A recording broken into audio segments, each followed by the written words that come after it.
কোন দোয়া পাঠ করলে জীবনের সমস্ত গুনাহ মাফ হয়ে যায়?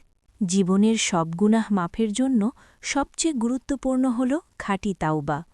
কোরআনে আল্লাহ বলেন, হে আমার বান্দারা, যারা নিজেদের ওপর জুলুম করেছ, তোমরা আল্লাহর রহমত থেকে নিরাশ হইও না।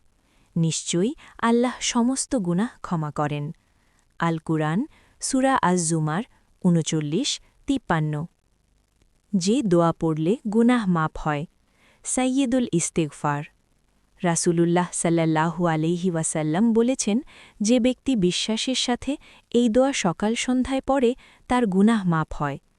আল্লাহুম্মা আনতা রব্বি লা ইলাহা ইল্লা আনতা খলাকতানি ওয়া আনা আবদুকা। পূর্ণ দোয়া। এটি সাইয়্যিদুল ইস্তিগফার নামে পরিচিত। হাদিসটি এসেছে সাহিহ বুখারীতে। শর্ত কি? গুনাহ মাফের জন্য শুধু দোয়া পড়লেই যথেষ্ট নয়, বরং ১. গুনাহ ছেড়ে দেওয়া, ২. আন্তরিক অনুতাপ করা, ৩. ভবিষ্যতে না করার দৃঢ় সংকল্প করা, ৪. কারো হক নষ্ট হলে তা ফিরিয়ে দেওয়া। এভাবে তাওবা করলে আল্লাহ সব গুনাহ, ইভেন বড় গুনাহও মাফ করে দেন ইনশাআল্লাহ।